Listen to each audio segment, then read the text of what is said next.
था, शौक बन गया दीन पढ़ने का। मोहल्लेदार इलाके वाले कहने लगे कहाँ से कमाएगा, ना बाप है, ना माँ है, ना घर है, कहाँ से।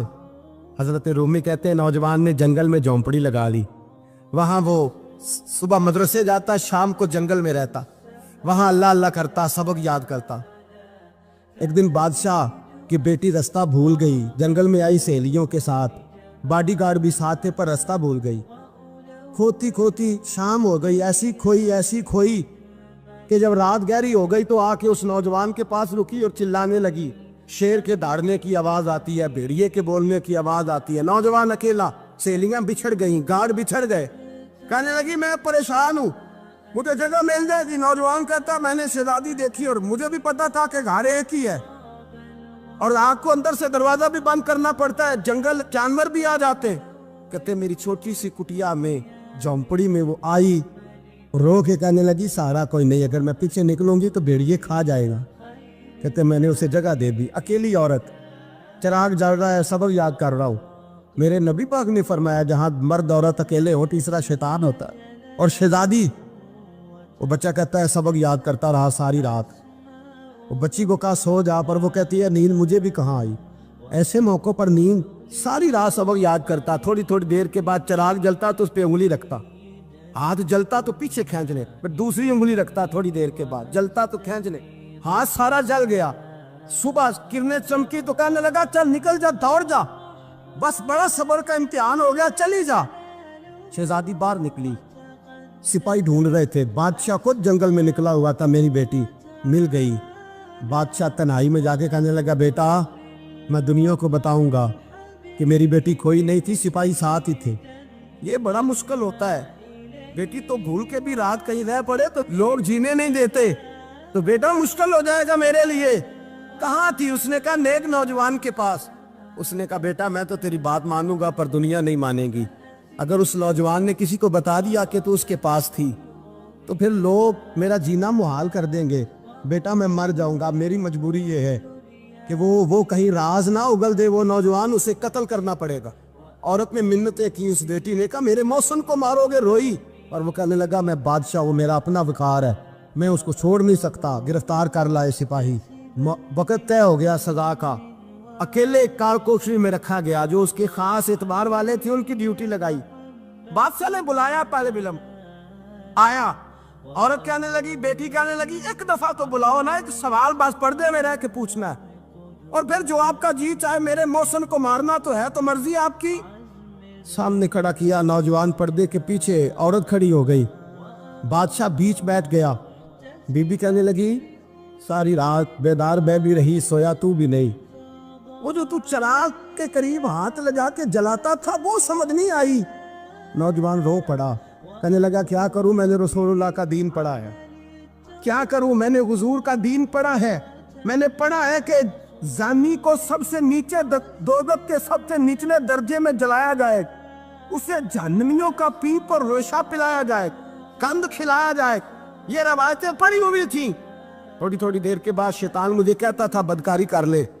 मैं अपना हाथ उसी वक्त जब शैतान मशवरा देता तो मैं आग पे करता। मैं कहता अगर ये बर्दाश्त हो गई तो वो भी हो जाएगी। जब हाथ जलता तो मैं समझ जाता नहीं तुझसे तो ये नहीं बर्दाश्त होती तो वो कैसे होगी। फिर मुझे शैतान मशवरा देता कोई देख नहीं रहा तो बुलाने नहीं गया, खुद आई, मैं दूसरी उंगली लगा देता। मैंने हाथ जलाया और मैं समझ गया जब छोटे से चिराग की इतनी सी शमा की आग नहीं बर्दाश्त होती तो दोज़ख कैसे बर्दाश्त होगी।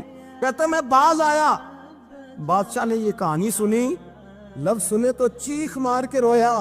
कहने लगा तालिब इल्म तू तो मेरे नबी का सच्चा गुलाम है और मेरे रसूल के जो सच्चे गुलाम होते हैं उन्हें फांसियां नहीं दी जाती, उन्हें तख्त पर बिठाया जाता है।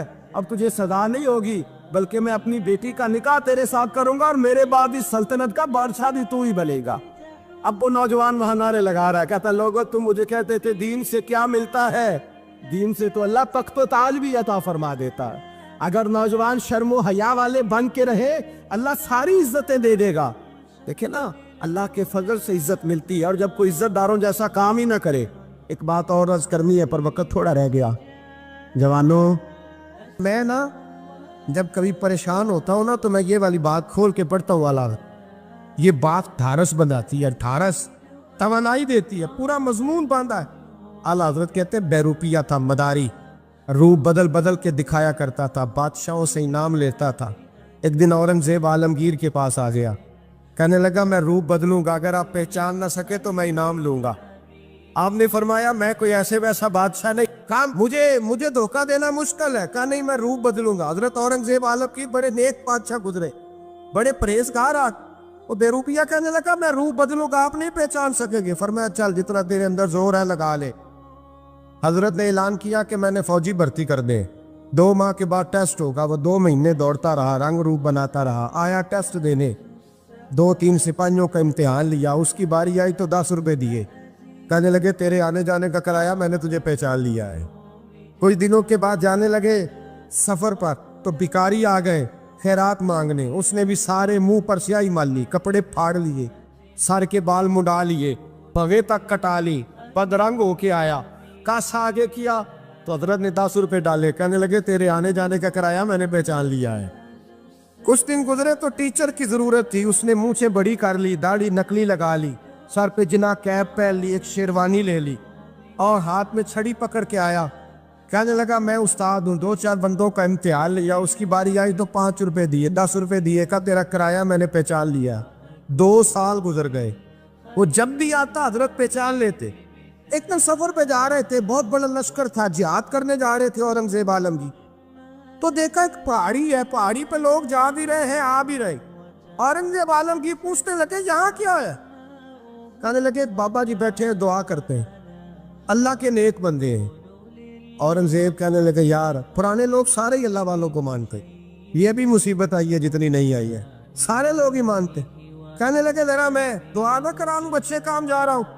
اورنگزیب بادشاہ تھے, بادشاہ لوگ نازک مزاج ہوتے ہیں. گھوڑے سے اترے, بڑی مشکل سے پہاڑی پہ چڑھے, اوپر گئے تو لائن لگی ہے, بابا جی غار میں بیٹھے.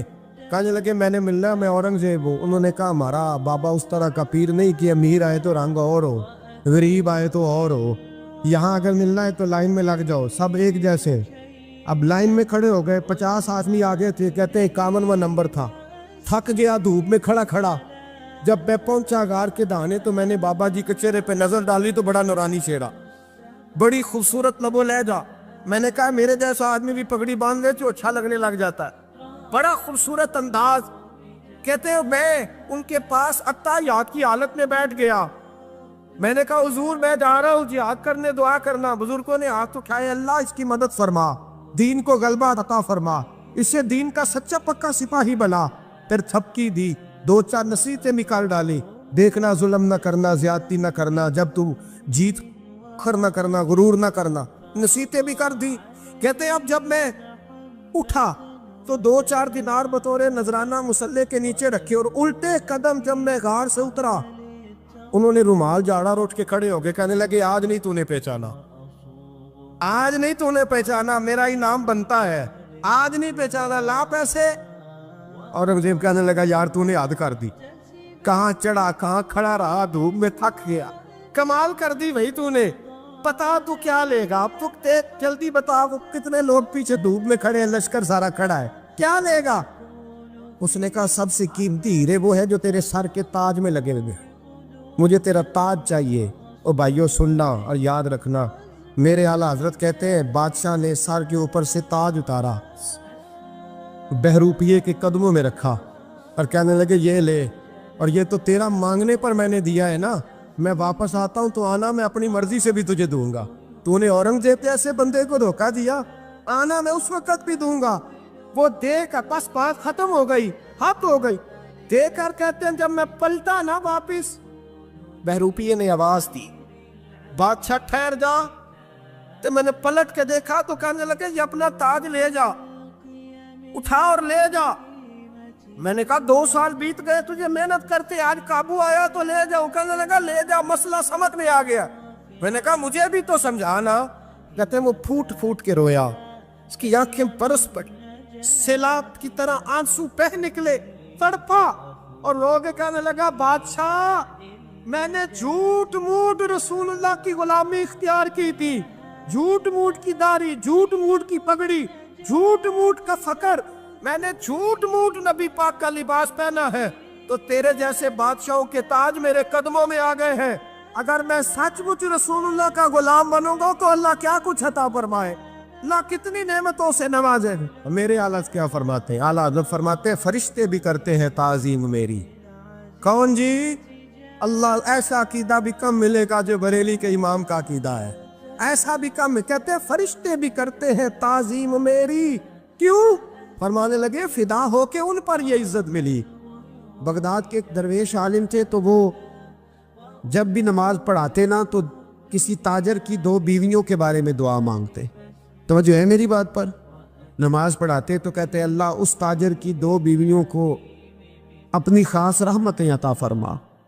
एक दिन लोग उनके गिर्द इकट्ठे हो गए, कहने लगे बाबा जी बताएं तो सही वो बीवियां कौन थी जिनके लिए आप दुआ मांगते? तो फरमाने लगे मेरे शहर का एक ताजर था, बहुत बड़ा ताजर था, मालदार था पर बे औलाद था। उसे बगदाद से मुल्क के शाम जाना पड़ता था तिजारत करने, और कई कई महीने उसे शाम के मुल्क में रहना पड़ता था। उसने इस तरह किया कि वहां भी एक शादी कर ली। तो जो है ना मेरी बात पर, क्या कर लिया उसने? दूसरी शादी करना मर्द के लिए जायज़ है, तीसरी करना भी, चौथी करना भी भैया के वक्त, मगर अगर इंसाफ कर सके तो।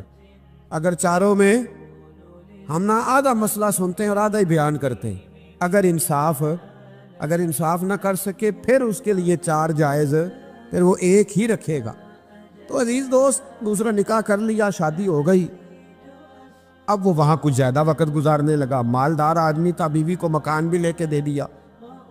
अब वो देर से आता वापिस, और जब आता भी तो उसके वो वाले अंदाज ना होते जो पहले हुआ करते थे। अब बीवी से बड़ा जासूस भी कोई नहीं होता, उसको तो पहले पता चल जाता है कि माजरा क्या है, उसे बड़ी खबर होती है। तो उसने महसूस कर लिया कि बदले बदले से मेरी सरकार नज़र आते। वो कहने लगी अब के जब आता जाता है तो इसके हालात कुछ बदले बदले से हैं, माहौल कुछ और है। उसने एक बूढ़ा आदमी जो उसका अजीज भी था और समझदार भी था उसको तैयार किया। कहने लगी अब के जब मुल्क के शाम जाए ना तो इसका पीछा करना और ख़बर करना कि कहाँ रहता है, कहाँ जाता है, क्या करता है। वो बूढ़े बुजुर्ग जो थे वो खातून के कहने पर कुछ उसने किराया भी दिया। वो उस ताजर के पीछे गए और वापस आके खबर दी। कहने लगे कि ये तो 2-3 साल बीत गए, इसने वहाँ भी शादी की हुई है, तुझे बताया ही नहीं। बीवी बड़ी समझदार थी, हौसला मंद, जीरत, उसने शोर नहीं मचाया।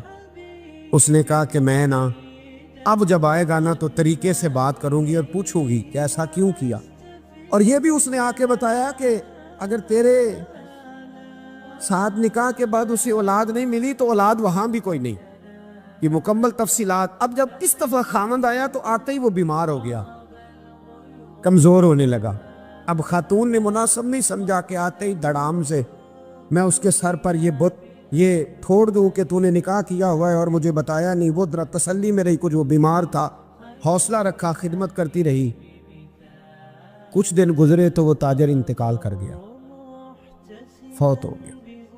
अब राज खोल न सका, इद्दत गुजारी, और जब सारा माल जमा किया ना तो अशरफियों की बोरियां भर गई। सारा माल उस बीबी का, 4 बोरियों में अशरफियां, 4। यहाँ तो पेट का दोज़ख है, माज़ अल्लाह भरता ही नहीं।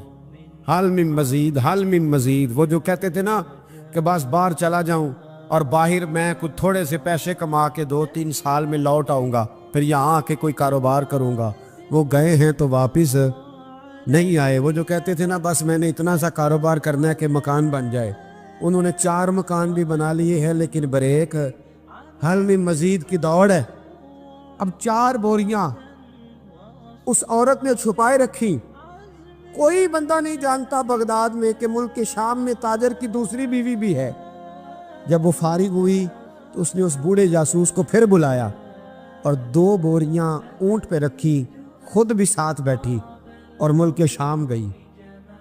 अल्लाह अकबर। वो बुजुर्ग कहते हैं मैं ऐसे नहीं दुआ करता। उसको जाके कहने लगी मैं अकेली वारिस नहीं हूँ, आधे की वारिस तू भी है। मैं अकेली वारिस नहीं, ये तक़सीम विरासत है, आधी की वारिस तू भी है। तो रख अपने पैसे, मुझे पता है उसने निकाह किया था पर मुझे बताया नहीं था, तो रख अपने पैसे, मैं तुझे दे रही हूँ, आधे तेरे हैं आधे मेरे हैं। उसने नजर उठाई तो रो पड़ी, कहने लगी नहीं अब ये सारे तेरे ही हैं। اگر تو اللہ سے ڈرتی ہے تو میں بھی رب سے ڈرتی ہوں، اگر تو مصطفیٰ کریم کا کلمہ پڑھتی ہے تو میں بھی اسی نبی کی ماننے والی ہوں۔ کہا بات کیا ہے، میرا کیوں ہے سارا؟ تو وہ خاتون کہنے لگی وہ 2 سال 3 سال سے میرے ساتھ نکاح تھا، اور اس نے بتایا تھا مجھے کہ میری بیوی بھی ہے، اور میں غریب تھی تو میرے والدین کو بھی بتایا تھا کہ میری دوسری شادی ہے۔ یہ مکان اس نے مجھے لے کے دیا تھا، میرے تمام اخراجات وہ پورے کرتا تھا، نان و نفقہ کا خیال رکھتا تھا، لیکن اب کہ جب وہ آیا تو وہ بیمار تھا۔ اس نے مجھے بتایا کہ مجھے طبیب نے بتایا ہے کہ میں شدید بیمار ہوں، شاید بچ نہ سکوں۔ تو کہنے لگی وہ مجھے کئی لاکھ روپے بھی دے گیا، اور جاتے دفعہ مجھے طلاق بھی دے گیا، فارغ کر گیا۔ کہنے لگا تو جہاں چاہے میرے بعد نکاح کر سکتی ہے، اور کہنے لگا میں چاہتا تھا پہلی بیوی کو بتا دوں، موقع نہیں بنا، اور اس کا دل نہ ٹوٹے، بتا نہیں پایا، لہذا وہ مجھے ڈھیر سارے پیسے دے چکا ہے، سارا میرا حصہ مجھے پہلے سے دے چکا ہے۔ میری بہن اب یہ 4 بوریوں میں سے 2 میری نہیں بلکہ 4 کی 4 ہی تیری ہے، تو ہی اس کی حقدار ہے۔ تو بزرگ کہتے ہیں مجھے بتاؤ جن کے اندر اس قسم کے تقوی کی جھلک ہو ان کے لیے ہر نماز کے بعد دعا مانگنی چاہیے کہ نہیں مانگنی چاہیے؟ حضرت عمر کے زمانے میں نا ایک نوجوان تھا، نیک تھا، مسجد جایا کرتا تھا رات کو، تو مسجد جا رہا تھا تو رستے میں ایک عورت نے دعوت گناہ دی، ابن عساکر نے اس کو لکھا ہے۔ تو نوجوان تھا، خواہشات تھی، کچھ طبیعت مائل ہو گئی، ابھی ادھر جا ہی رہا تھا کہ کسی نے آیت پڑھ دی والی من خاف مقام ربی جنتان، جو رب کے سامنے کھڑے ہونے سے ڈرے گا اللہ 2 جنتیں دے گا۔ واقعی ڈر گیا، وہ واقعی ڈر گیا، اتنا ڈرا کہ بے ہوش ہو کے گر پڑا۔ بیماری سے لوگ بے ہوش ہوتے ہیں، پیسے ڈوب گئے بے ہوش ہوتے ہیں، بچے کے غم میں بے ہوش ہوتے ہیں۔ سچ بتاؤ کبھی خوف خدا سے بھی بے ہوش ہوتا کوئی دیکھا ہے؟ ہمارے ہاں تو روز مرہ ہی نہیں ہے بھائی، اور بڑی باتیں ہیں بے ہوش ہونے کی، ڈرنے کی، غش کھانے کی۔ بے ہوش ہو کے گر پڑا، بوڑھے باپ کو کسی نے بتایا بچہ بے ہوش پڑا ہے، اٹھا کے گھر لائے، گھر لا کے کہا بیٹا کیا ہوا؟ نوجوان ہے، چڑھتی جوانی ہے پر پاکیزہ بڑی ہے۔ کہنے لگا ابا جی گناہ کی طرف چلا گیا تھا، پر میں نے آیت سن لی جو اللہ کے سامنے کھڑے ہونے سے ڈرے گا رب 2 جنتیں دے گا، میں ڈر گیا تھا، رب واقعی 2 جنتیں دے گا۔ باپ رو پڑے، ابا جی کی آنکھوں میں آنسو آئے، اور کہا پتر اللہ بڑا مہربان ہے، اس کے وعدے سچے ہیں، واقعی 2 جنتیں دے گا۔ اس نے پھر ایک چیخ ماری، اور اس طرح کی ماری کہ اس کی روح ہی پرواز کر گئی، روح ہی پرواز کر، کشتگان خنجر تسلیم را، عشق کی خنجر سے قتل ہو گئے لوگ۔ صبح حضرت عمر کو پتہ چلا کہ انہوں نے تو رات جنازہ بھی پڑھ دیا، تدفین بھی کر دی۔ جناب عمر فرمانے لگے اتنا نیک نوجوان خوف خدا سے دنیا سے چلا گیا، مجھے کیوں نہیں بلایا، میں جنازہ پڑھتا۔ فاروق اعظم فرما رہے ہیں میرا شوق تھا میں اس کا جنازہ پڑھتا، کہ حضور